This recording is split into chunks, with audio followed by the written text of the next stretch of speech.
Isa rin ba kayo sa katulad ko na mahilig kumain sa mga inasal at sarap na sarap talaga sa manok nila? Sino ba naman ang hindi masasarapan bukod sa napakasarap na at napaka-juicy pa ng pagkakaluto ng manok nila? At isa nga sa gusto nyo malaman ay kung paano nila minarinate ang manok nila at paano proseso ang ginawa nila para maging juicy ang kanilang manok.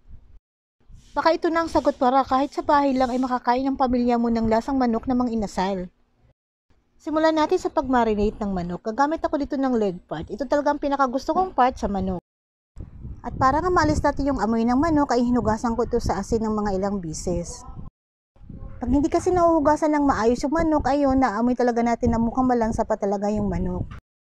At para nga manuot yung lasa ng marinate natin sa manok, ayan, hinihiwaan ko ito na paganyan. At para naman hindi rin siya mahila pag ito ay naluto.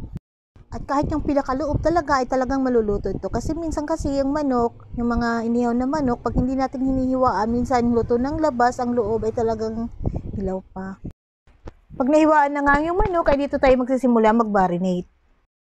Dito nga ay maglalagay ako ng bawang. Dapat talaga pinitpit ng bawang dito at mas maraming bawang ilalagay natin para talaga mas masarap itong ating gagawing marinate na manok. Pagkalagay nga ng bawang ay ihimas lang ito sa manok para talaga manuot yung bawang sa manok. Pagkatapos ay lagyan ito ng kalamansi. Ito ang kalamansi ang isa sa magpapasarap dito sa ating marinate na manok. At isa rin ito sa makakatulong para maalis yung lansa ng manok. Ihimas nga lang ito sa manok para manuot yung lasa. Sunod ay lagyan ito ng oyster sauce.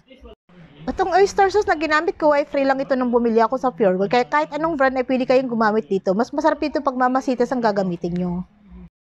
At ito na nga ang lalong magpapasarap sa ating manok. Lagyan ito ng Mamacita's Barbecue Marinade. Ihimas nga lang dito sa manok para manuot talaga ang lasa ng ating barbecue marinade sa manok. Siguraduhin nga na naabot talaga yung manok ng ating barbecue marinade para naman mas pantay ang lasa nitong ating gagawin na barbecue.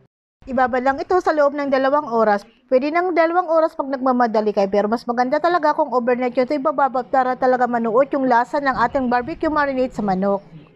After nga natin ito ma-marinate, ay pwede na natin ito ihawin. Habang iniihaw nga natin ito, ay pahiran lang natin ito ng ating barbecue marinade para hindi mag-dry yung ating manok at lalong manuot ang lasa dito sa ating manok. At pag nabaliktad na nga natin ang ating manok, ay pahiran din natin yung kabila para pantay yung lasa ng ating manok. Nakailang luto na nga ako sa ganitong paraan ng pag-marinate ng manok. Aba, nang nilutuan ko ngayon pamangkin ko, sabi nila, lasang mga inasal nga daw, kahit hindi na sila pumunta sa mga inasal, dito na lang sa bahay. At ito na nga, nalintikan na dahil may bumili. Ayan, nakalimutan ko na sunog. Pero okay lang yan, balat lang na may nasunog. Ang mahalaga talaga ay luto ang loob. At ito na nga yung ating lasang mang inasal na manok. Ay kahit ito sa bahay, kahit yung pamilya nyo, pag ganitong parang pagluto ang gagawin nyo, talagang kahit sa bahay lang makakatikim na kayo ng lasang mang inasal. So ito na ang ating mang inasal ala tawag nito lasang mang inasal. Napakasarap, lasang lasa talaga yung mang inasal. Hindi mo na kailangan pang pumunta ng mang inasal, kahit sa bahay makakakain ka na. Bantusawa pa yung extra rice. So mapapatipid ka pa dahil kahit pamilya mo makakakain. Sarap. Sarap, no? Lasang lasa yung mang inasal. Mang inasal na mang inasal ang lasa.